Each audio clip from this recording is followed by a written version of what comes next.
Hello everyone, welcome to my brand new Let's Play series of the Banner Saga 2. I'm Colonel RPG and I'm very happy to have you here hanging out with me as I start the next adventure into this fantastic world of men, giants, godlike serpents, and dredge. Lots of dredge. This series comes in the wake of my Let's Play of the original game that I finished just yesterday, and just like that Let's Play, this is gonna be blind. I am gonna use my save file, as I said at the end of the other Let's Play, so basically, my choices and my mistakes will carry over, which essentially means that Alette is going to be one of the characters we're going to follow. But anyway, enough of the talk. Let's get, actually, let's watch the recap, and then from then on we're going to create a new game. When the sun stopped in the sky, life continued as normal. Then the stone-armored dredge reappeared, ancient foes from the far northern reaches, and the world was thrown into chaos. Giant varl defenders were slaughtered, their strongholds destroyed.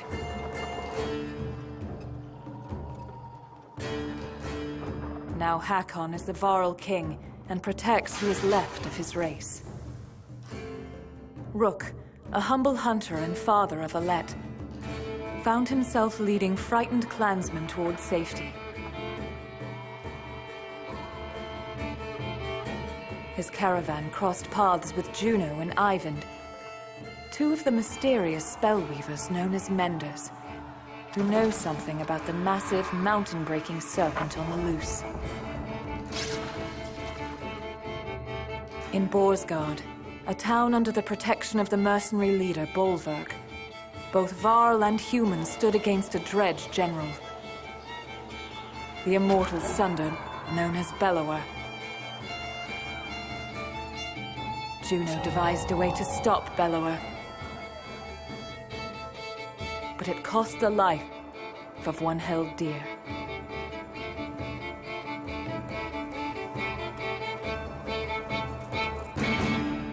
The saga continues. Hell yeah, it does. Yeah, so it cost the life of Rook. That was quite a choice. I loved the first game. It was absolutely brilliant, and I enjoyed it my time very, very much. I am still to replay it again because I don't want to, mix it up in my memory before I play this game again, but I will definitely replay that game a heck of a lot. I actually like the combat system a lot, but I haven't followed any news about the Banner Saga 2, so I don't know what's new, so I guess we'll see. I guess we'll see. Oh, are those centaurs? Those are centaurs, Andy. Yeah, they are. And this guy, I don't remember his name. This guy is Yngvar. Yeah, he's lost an arm. Let's start a new game. Okay, so we can choose between Alette and Rook. Basically, this will choose who dies. If you choose Rook, Alette has died, and if you choose Alette, Rook has died. But we will import a save. It's right there.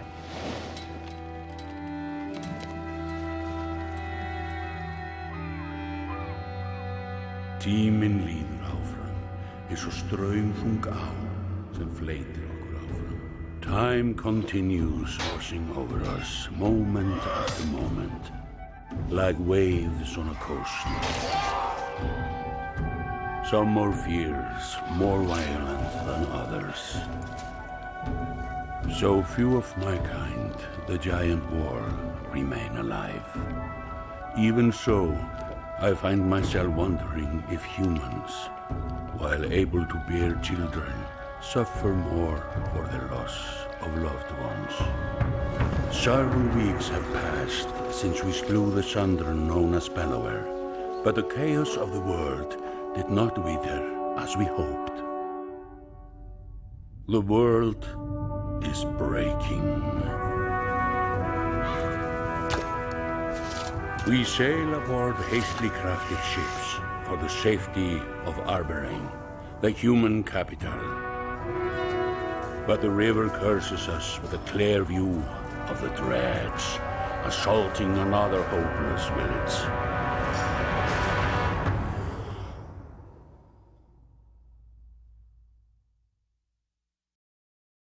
Well, we never really did kill Sunderer. Sunderer? Was that his name?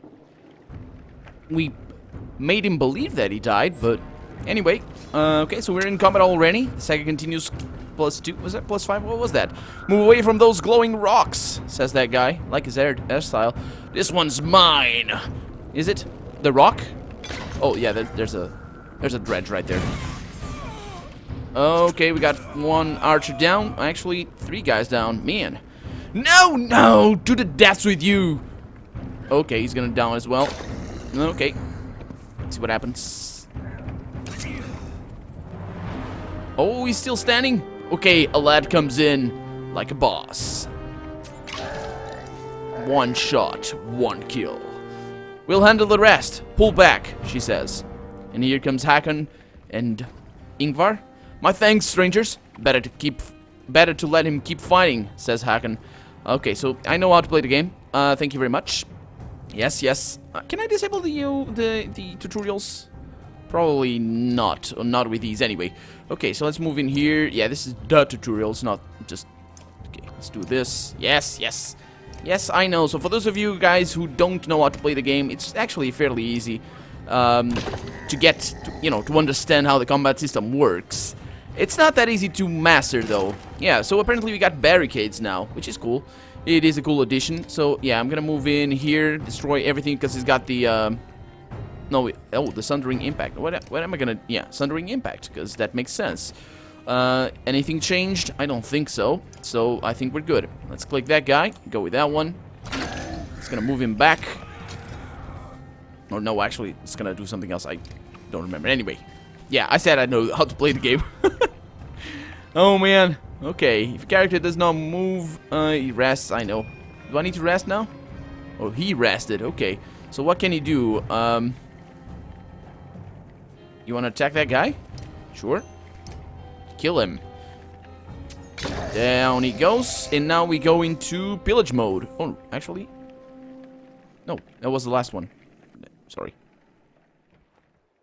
The villagers' reactions range from terrified by the foes to awestruck at your arrival. Their leader approaches and bows in front of Yngvar. Your timing makes me think the gods have returned.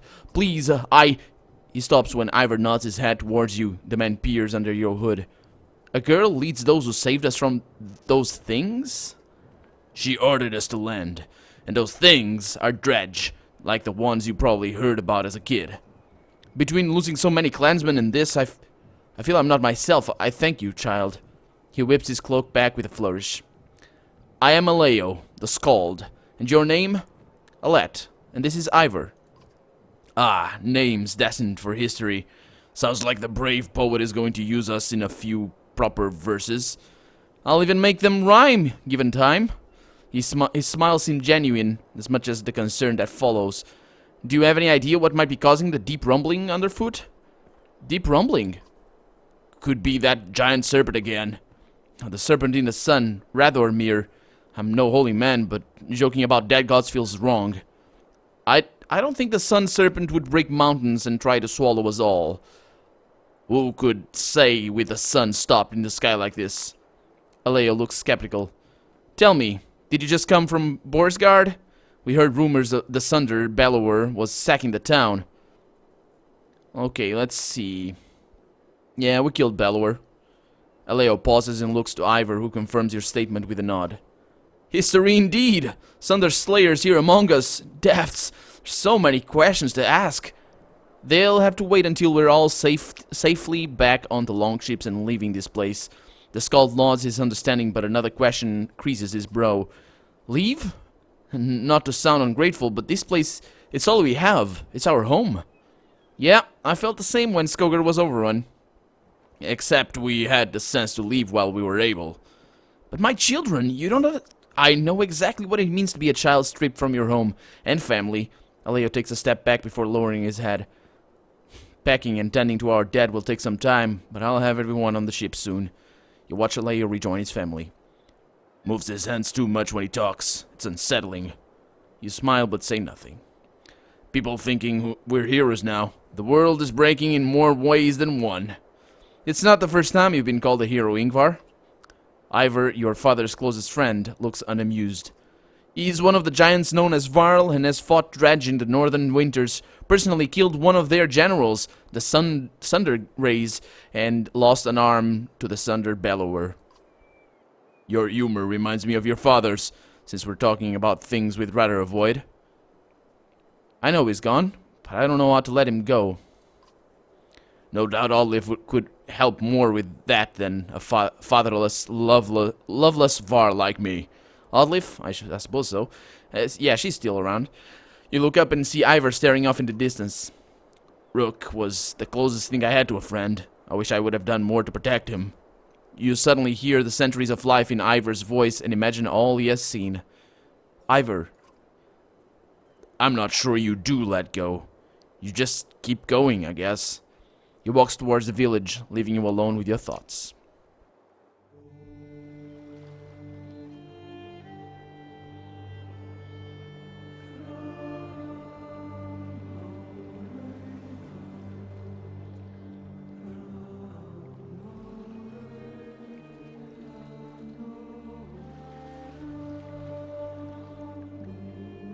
That's Alette, right?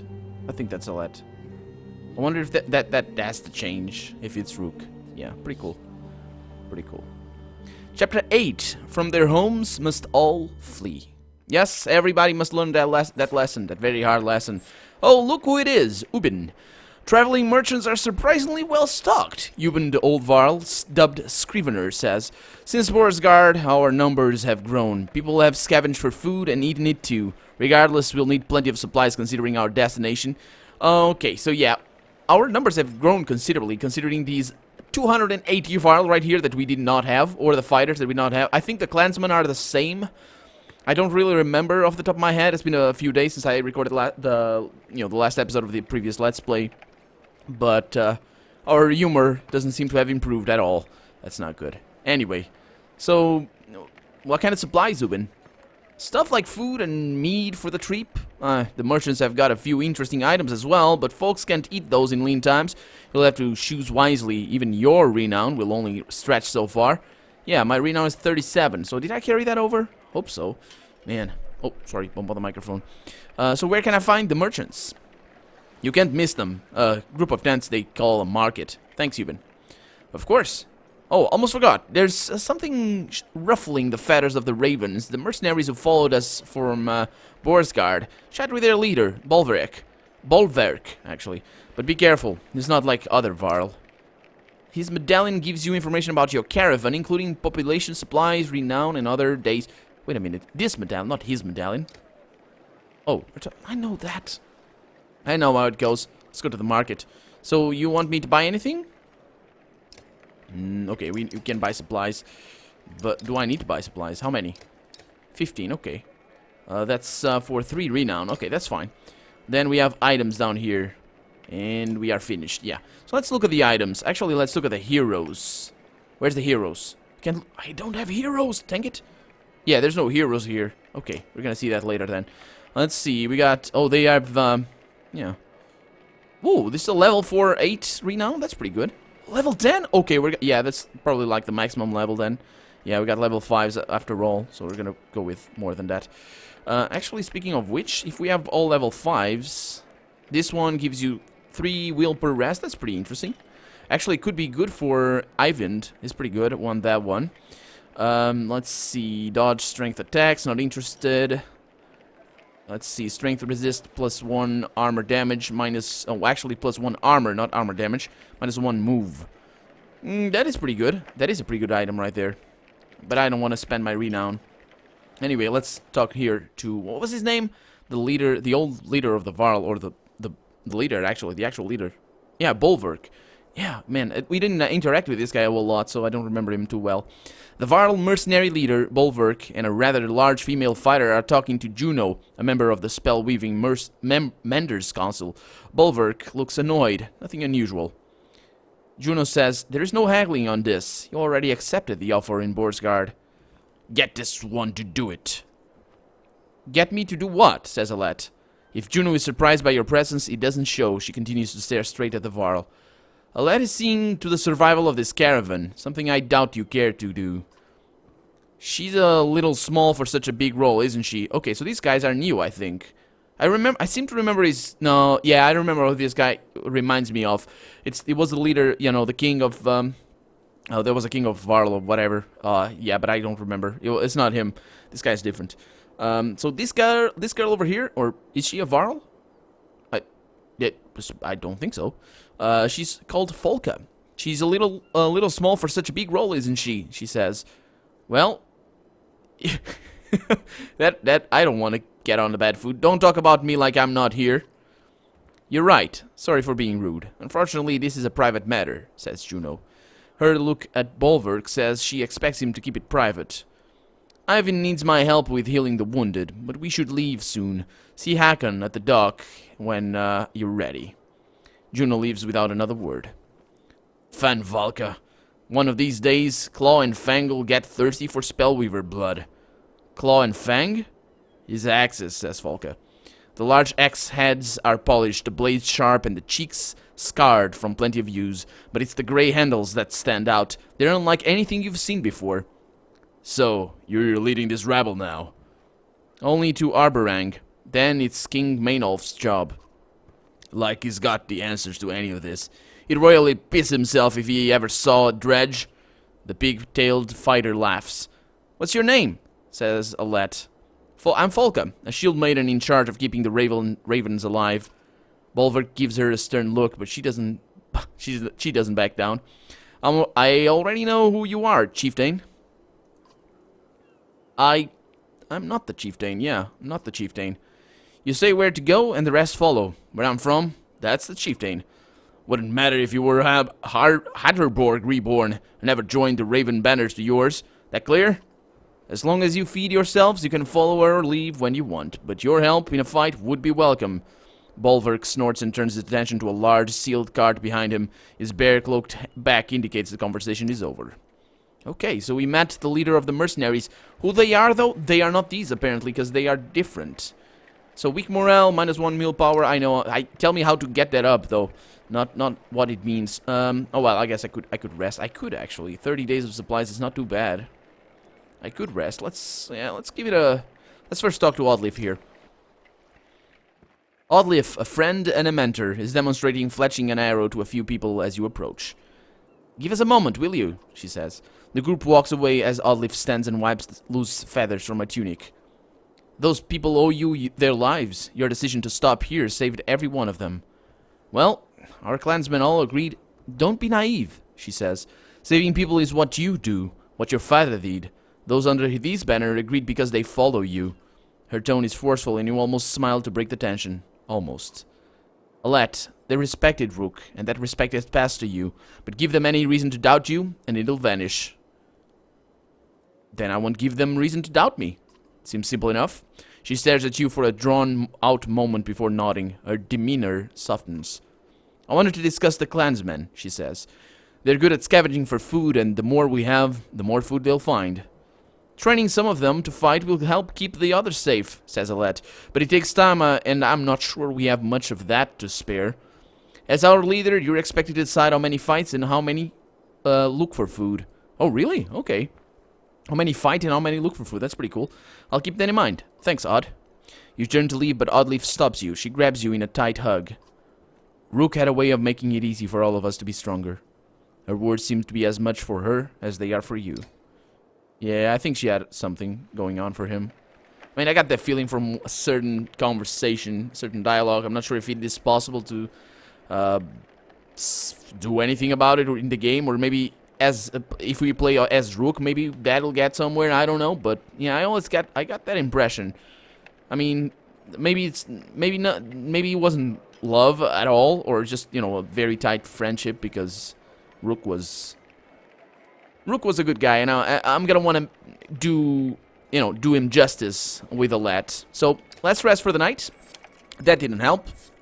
Morale improved. Oh yeah, I know it improved, but it didn't help. So I'm just gonna keep it at that. Let's buy. Should I buy more? Let's buy another one. Just another.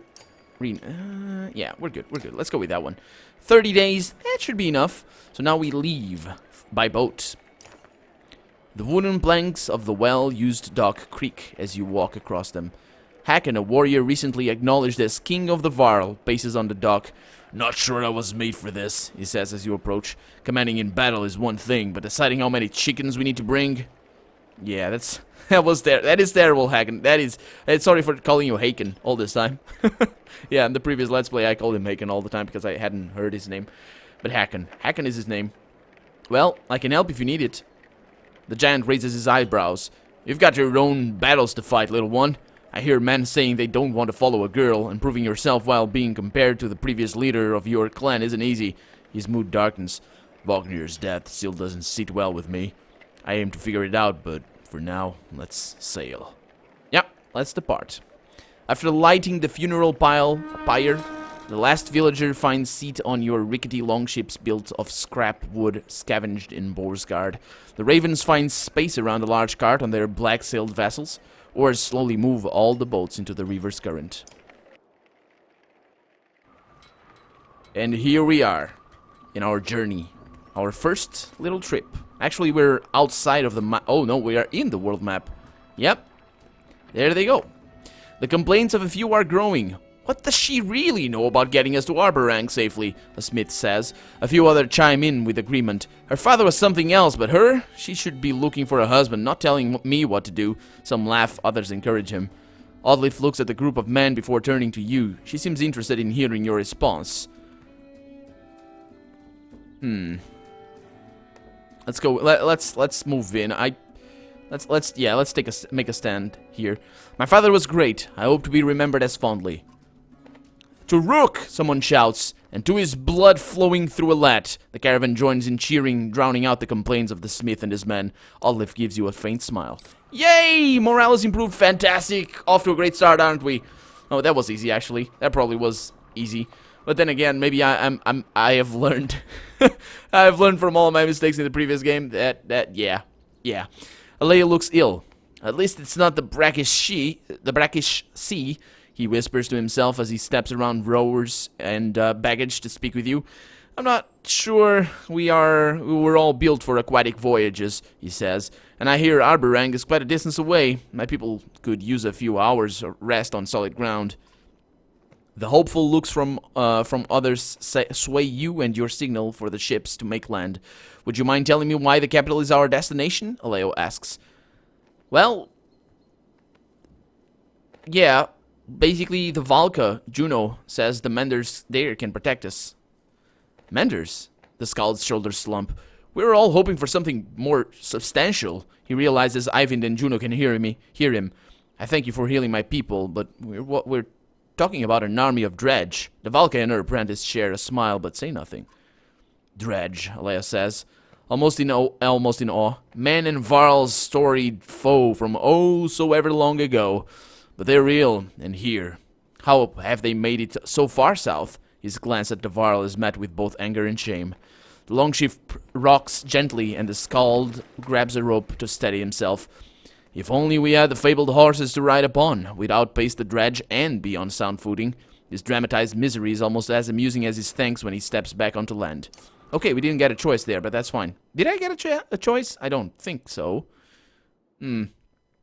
Okay, this is the world map. Yes, I know. I can explore it and look at the things in here. Yes, indeed. Let's see. So we came... Prior to arriving at Aleo's village, the caravan has hurriedly embarked from Borsgard in the wake of the devastating siege laid by Bellower and his armies. Click on Borsgard to find out more about it. Yeah, let's do that.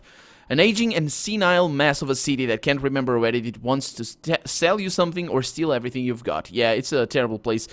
We have read this one on the previous Let's Play, but not on this one. So while Ormsdaler grew early into an important hub of trade, its twin sister, Borsgard, became the place to buy things nobody else once was willing to hawk. It's critically supported by the potent items harvested in Reinivik and Tistel, and plagued by huge disparities between the extremely rich and the suffering poor. Yeah, and it is a terrible place where we waited for Juno, if I remember correctly. It was not a good place for us to be. Nope. The caravan is attempting to reach Ormsdal by river on the way to Arborang. Click on Ormsdal to find out more about it. Yeah, let's see. A storm led some of the first men east. Ormsdal was one of the most important places they settled, nestled in the crook where the Orms River split. If Borsgard and Ormsdal were twins, Ormsdal would be the righteous brother trying to keep his evil twin from hurting anyone else. Yeah, pretty much. Oh man, Arborang is down there. I know we used to be up there in the previous game. Reaching Arborang, a human capital, is the ultimate goal of the caravan. It is hoped that the walls of the ancient city will provide safety against a deepening catastrophe. Click on Arborang to learn more. From humble beginnings to the eventual seat of power for the king, Arborang is the most populated and contested city throughout the human lands. Its towering obsidian walls have been pulled from the depths by the weaving power of the Menders, and each new generation of residents builds another ring of walls. The city continues to grow larger, more indulgent, and more dangerous. Yep. So yeah, the world map is covered with many locations and hold much lore. You can explore the map at any time clicking on the locations for more information. Yeah, so let's see, let's remember, we came from Strander. That's where she's from, and then from there we went to Varderfell over there. And then from there we went to Reachhorn, and we got Eyvind. And then we went to Schled, I think, or tried to get there anyway. No, we tried to get to Grofheim, but it was, I think, because we went to Reachhorn, it was, or something, it was on fire. That's the capital. It used to be the capital, I think. The last home of the varl and the seat of their power, founded by yeah, it was the capital of the varl, and then we couldn't get there, so we tried to make for, what's up, man? What do you, okay. We tried to make for Wormtoe, I believe. And then from there we came back down here, and this is where we had the bridge, the Bura Pass. The Bura Pass is the first Varl king found himself unable to push further into the north, cut off by a vast gorge at the crook of the Wormscale Mountains. He had built a bridge of such massive construction that it takes nearly 3 days to cross on foot. As the legend goes, the Varl only managed to build it by filling the gorge with the bodies of the dredge and working atop them. Yeah, and knowing what the dredge are makes that all the more gruesome. And then we destroy the bridge here in Einartorf in a very, very cool series of battles. And then from there we came down here to Sigerholm, and then down here to Borsgard, and that's where we are. So I think that's also the end of the episode. This promises a lot, and yeah, we are still yet to get into the meat of the game for sure. But for right now, I'm Colonel RPG, and this has been the Banner Saga 2. I really hope you've enjoyed it, and if you did, go ahead and leave a comment, like the video, subscribe to my channel for lots of RPG goodness and other games that I play as well, but above all, above everything else, thank you so much for watching, and I really hope I'll see you next episode. Bye-bye.